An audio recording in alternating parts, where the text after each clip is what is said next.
तो धनु लग्न में हम मंगल की प्लेसमेंट को लगातार विचार कर रहे हैं और इस वीडियो में आपके 6th हाउस के लिए अब चर्चा करेंगे। 6th हाउस में यहाँ वैसे अगर देखा जाए मंगल को तो मंगल शुक्र के घर में स्थित होंगे जहाँ वो वृषभ राशि में आपके चार्ट में होंगे। तो यहाँ सबसे पहले आपको शुक्र की स्थिति को देखना बहुत ही ज़्यादा जरूरी होगा। हालांकि 6th हाउस का मंगल ज़्यादातर मामलों में आपके लिए सपोर्टिव साबित होगा, लेकिन डिस्पोजिटर का भी एक अलग प्रकार का रोल यहाँ होगा। तो शुक्र की प्लेसमेंट अगर आपके चार्ट में अच्छी हो तो ऐसा मंगल अपना एक और अलग रोल आपकी लाइफ में निभा सकता है, या वो आर्थिक मामलों में आपको बहुत अच्छी प्रोटेक्शन भी दे सकता है, या 6th हाउस से रिलेटेड जितने भी चैलेंजेस आपकी लाइफ में आएंगे उनमें मंगल आपका बहुत ज़्यादा सहयोग करेगा। तो मंगल सबसे पहले आपके चार्ट में 5वें घर के स्वामी होकर यहाँ बैठे हैं। 5वें घर के स्वामी होने के कारण इस बात की संभावना काफ़ी ज़्यादा है कि 6th हाउस के थ्रू जितनी भी प्रकार की चुनौती या समस्याएं आपके जीवन में होंगी उनसे निपटने के लिए आप अच्छी योजना बना सकेंगे। लेकिन ऐसे जातक अपनी रूटीन लाइफ को लेके बहुत ज़्यादा परेशान रहते हैं, क्योंकि उनको लोगों से एक्सपेक्टेशंस काफ़ी ज़्यादा रहती हैं। इस प्रकार का जो जातक होगा अपने बॉस पे या अपने कलीग्स पे बहुत ज़्यादा हावी नज़र आ सकता है।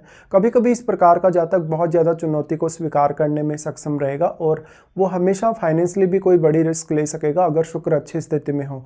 तो इसके लिए फिर आपको अपने दूसरे घर में बैठे हुए ग्रह और आपके 11वें घर में बैठे हुए ग्रह को भी जरूर देखना होगा। आपके चार्ट में मंगल जिस दूसरे भाव को रिप्रेजेंट करते हैं वो आपका 12वां भाव है। तो 12वें भाव से संबंधित जितने भी प्रकार के चैलेंजेस अब आपकी लाइफ में होंगी उनसे निपटना भी आपके लिए आसान होगा। लेकिन कभी कभी इस प्रकार का जो मंगल है आपके रिश्तों के लिए उतना अच्छा साबित नहीं होता। ऐसा मंगल है तो जातक अपने विरोधियों को परास्त करने में काफ़ी सक्षम होगा, और अगर मंगल यहाँ वक्री होकर बैठे हो तो जातक के जो विरोधी हैं उसके सामने भी नहीं आ पाएंगे। तो जातक वास्तव में बहुत ज़्यादा आक्रामक होगा, निडर होगा या साहसी जरूर होगा। बट यहाँ कौन सा ग्रह अब मंगल के साथ बैठा हुआ है और मंगल पर कौन कौन से अन्य ग्रह अपना प्रभाव डाल रहे हैं ये आपको देख लेना चाहिए। क्योंकि हो सकता है कोई ग्रह यदि मंगल के साथ नहीं बैठा है 6th हाउस में तो किसी न किसी ग्रह का दृष्टि हो सकता है मंगल पर, तो आपको फिर उन ग्रहों पर भी विचार करना काफ़ी जरूरी रहेगा।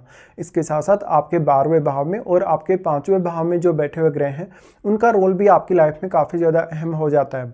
6th हाउस का मंगल हम कैरियर के लिए वैसे तो बहुत ज़्यादा अच्छा मानते हैं, लेकिन अब आपके चार्ट में क्योंकि शुक्र यहाँ डिस्पोजिटर बन गए मंगल के, तो आपकी मैरिज के दृष्टिकोण से, आपके जो पार्टनर के साथ रिलेशनशिप है उसके दृष्टिकोण से ये मंगल का प्लेसमेंट और भी ज़्यादा आपके लिए इम्पोर्टेंट हो जाएगा। अब मंगल के साथ बैठे हुए ग्रह को देखिए, क्योंकि मंगल अपने साथ बैठे हुए ग्रह को काफ़ी स्ट्रांगली प्रभावित करते हैं, या आप यूँ भी बोल सकते हैं कि मंगल अपने साथ बैठे हुए ग्रह को काफ़ी ज़्यादा एक्टिवेट रखते हैं।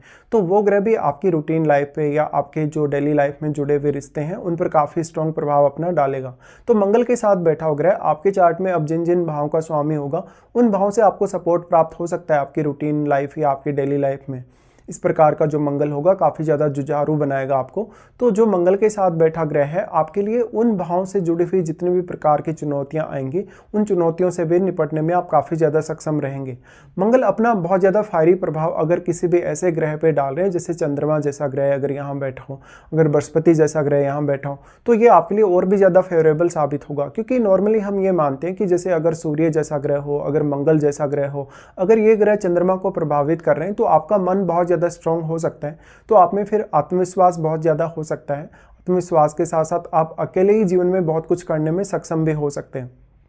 मंगल की इस प्लेसमेंट की वजह से शुरुआत में लगभग आपकी 25 से लेकर 28 की एज तक हालांकि कैरियर में आपको बहुत मेहनत करनी पड़ेगी, आपको बहुत सारी चुनौतियां भी सहनी पड़ेंगी।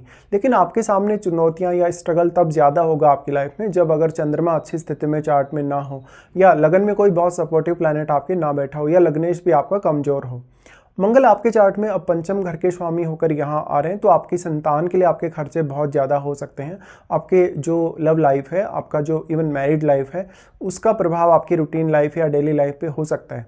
इस प्रकार का जो मंगल है तो जातक हमेशा हर प्रकार की चुनौती को अच्छे से निपटने के लिए माहिर होगा, और जातक अपनी जो प्लानिंग करेगा, स्पेशली प्लानिंग पे अब बहुत कुछ डिपेंड करेगा। कभी कभी इस प्रकार का जो मंगल है वो आपको रिश्तों में उतना ज़्यादा धैर्य प्रदान नहीं करता, तो आपको इस वजह से कुछ रिश्तों में प्रॉब्लम्स भी आ सकते हैं। अब मंगल वैसे भाइयों का कारक ग्रह माना जाता है, तो अब आपको अपने जीवन में अपने भाइयों के लिए बहुत कुछ करना पड़ सकता है, आपको उनकी जिम्मेदारियां उठानी पड़ सकती हैं, इवन अपनी संतान की भी आपको बहुत ज़्यादा केयर करनी होगी। इस प्रकार का जो मंगल है तो अपने भाइयों के साथ किसी भी प्रकार का आप लेन देन करते हैं, प्रॉपर्टी वगैरह का अगर लेन देन करते हैं या प्रॉपर्टी वगैरह का कोई भी बंटवारा भी यदि आप करते हैं तो आपको बहुत ज़्यादा सावधानी रखनी होगी। यहाँ मंगल आपको ज़्यादातर कॉन्फ्लिक्ट्स में डालेगा अगर चंद्रमा का यहाँ प्रभाव हो, मंगल के साथ अगर चंद्रमा बैठा हो, या तो फिर मंगल के साथ यहाँ राहु जैसा ग्रह हो, शनि जैसा ग्रह हो। हालांकि अब यहाँ जो अन्य ग्रहों का प्रभाव है उस हिसाब से आपको विचार जरूर कर लेना चाहिए। मंगल का यहाँ से अगर दृष्टि संबंध के हिसाब से देखा जाएगा तो वो आपके नवम भाव पे अपना प्रभाव डालेंगे, जहाँ पर वो आपको उच्च अध्ययन के लिए या लाइफ में पर्टिकुलर कोई भी गोल पाने के लिए काफ़ी हेल्प कर सकते हैं। नवम भाव में बैठा हुआ ग्रह भी आपके लिए उतना ही ज़्यादा महत्वपूर्ण हो जाएगा। वैसे नवम भाव क्योंकि सूर्य का ग्रह आपके चार्ट में, तो मंगल यहाँ जो दृष्टि डालेंगे उसमें मंगल आपको सबसे ज़्यादा हेल्प कर पाएंगे। और अगर सूर्य भी आपका बहुत मजबूत हो चार्ट में तो मंगल का और भी ज़्यादा आपको सहयोग मिलेगा। हालांकि मंगल 6th हाउस में बैठने से जातक अपने भाग्य पर बहुत ज़्यादा डिपेंडेंट नहीं होगा। अगर जातक के सूर्य बहुत मजबूत नहीं है, अगर बृहस्पति भी अगर बहुत मजबूत नहीं है, तो जातक अकेले के बल पे, अपने स्वयं के प्रयासों के बल पे भी इतना ज़्यादा सक्षम है कि वो अपने भाग्य को काफ़ी एक्टिवेट कर पाएगा। मंगल का प्रभाव नवम भाव पर होने से अक्सर आपकी विदेश यात्राएं होती रहेंगी। आप लाइफ में कोई भी पर्पज़ या गोल को अगर पाना चाहते हैं तो निश्चित तौर पे आप अपने भाग्य को अपने प्रयासों से काफ़ी ज़्यादा एक्टिवेट रखेंगे। यहाँ अब नवम भाव में बैठे हुए ग्रह का रोल बहुत इंपॉर्टेंट होगा आपके लिए, क्योंकि नवम भाव में बैठा हुआ ग्रह अब मंगल के प्रभाव की वजह से काफ़ी ज़्यादा एक्टिवेशन में रहेगा और वो ग्रह भी अपना काफ़ी स्ट्रॉन्ग प्रभाव यहाँ दिखाएगा। तो जो भी ग्रह नवम भाव में बैठा है, क्योंकि वो ग्रह डायरेक्टली आपके यहाँ मंगल से प्रभावित होकर 3rd हाउस पर अपनी दृष्टि डाल रहा है, तो वो ग्रह आपको काफ़ी हेल्प कर सकता है कोई भी प्रकार का निर्णय लेने के लिए या कोई भी प्रकार की चुनौती को स्वीकार करने और अपना साहस दिखाने के लिए। अब मंगल का नवम भाव पे प्रभाव का होना कभी कभी आपके जो गुरुजन हैं, आपके जो माता पिता हैं, इवन पिताजी के साथ आपके रिलेशन को काफ़ी ज़्यादा बिगाड़ भी सकता है। यहाँ पे अब निश्चित तौर पे अब अगर चंद्रमा अच्छी स्थिति में ना हो, अगर बृहस्पति आपके चार्ट में अच्छी स्थिति में ना हो, तो जातक को और भी ज़्यादा स्ट्रगल या मेहनत करनी पड़ेगी अपने कैरियर में आगे बढ़ने के लिए। बट मोस्ट ऑफ केसेस में इस प्रकार का जो मंगल होगा आपको काफ़ी ज़्यादा जुझारू बनाएगा। मंगल का फिर यहाँ से जो प्रभाव है आपके 12वें घर पर होगा। देखिए 12वां घर अब मंगल के लिए अपना स्वयं का घर है, तो इस प्रकार का मंगल आपको विदेश यात्रा करने या विदेश सेटल होने के लिए काफ़ी मदद कर सकता है। जातक को खर्चों पर कंट्रोल करने के लिए भी प्रेरित कर सकता है। लेकिन ज़्यादातर केसेस में यहाँ पर अगर शुक्र अच्छी स्थिति में ना हो, या शुक्र मंगल के साथ ही बैठे हैं, या शुक्र आपके राहु जैसे ग्रह के साथ हों, केतु जैसे ग्रह के साथ हों, तो आपको वैवाहिक जीवन को लेकर काफ़ी ज़्यादा चुनौतियां आ सकती हैं। फिर आपका जो पार्टनर होगा वो आपको गलत तरीके से ट्रीट कर सकता है और फिर आपकी मैरिड लाइफ काफ़ी डिस्टर्ब हो सकती है। मंगल यहाँ अपने घर पे दृष्टि डाल रहे हैं, तो आप जल्दबाजी जितना भी ज़्यादा करेंगे उतना ही ज़्यादा आपको आर्थिक रूप से नुकसान होगा और आपकी लाइफ में चुनौतियाँ उतनी ज़्यादा बढ़ती जाएंगी। 12वें घर में बैठा हुआ ग्रह अब आपकी काफ़ी ज़्यादा हेल्प कर सकता है। अब लेकिन आपको ये देखना होगा कि वो ग्रह मंगल के साथ किस प्रकार का संबंध रखता है, और 12वें घर में जब वो बैठा है तो वो कौन कौन से भावों का आपके चार्ट में स्वामी होकर 12वें घर में आया है।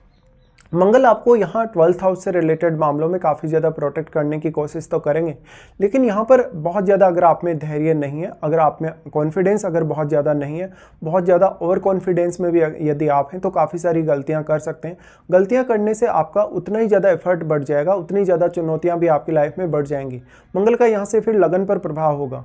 देखिए लगन को मंगल हमेशा प्रोटेक्ट करेगा, जो छठे भाव का मंगल है, तो आपको शारीरिक रूप से काफ़ी हष्टपुष्ट बना सकता है, बहुत ही एक्टिव बना सकता है। हालांकि आप में उग्रता बहुत ज़्यादा होगी, तो किसी के साथ भी आप अगर विवाद मोल ले भी लेते हैं, वैसे तो आपको किसी के साथ विवाद नहीं करना चाहिए, क्योंकि इससे आपको आर्थिक रूप से भी नुकसान होने की संभावना रहेगी और आपके अन्य जो रिश्ते हैं जैसे मैरिड लाइफ है, आपके अन्य जो रिलेशनशिप हैं, उन पर काफ़ी नेगेटिव असर पड़ेगा। लेकिन फिर भी मंगल आपको लगन पर जो दृष्टि डाल रहे हैं बहुत ज़्यादा प्रोटेक्ट करने की कोशिश करेंगे छठे भाव के थ्रू। जो भी चुनौतियाँ या समस्याएं आपके जीवन में रहेंगी, मंगल का यहाँ लगन पर प्रभाव का होना आप अपने फिजिकल एफर्ट पर भी उतना ही ज़्यादा ध्यान दे सकेंगे, तो निश्चित तौर पे ऐसा जातक अब बहुत हद तक सफल हो सकता है। अब डिपेंड करता है कि क्या वास्तव में आपको मंगल की महादशा भी है। अगर मंगल की महादशा हो तो ये सारे के सारे प्रभाव आपको और भी ज़्यादा स्ट्रांगली देखने को मिल सकते हैं।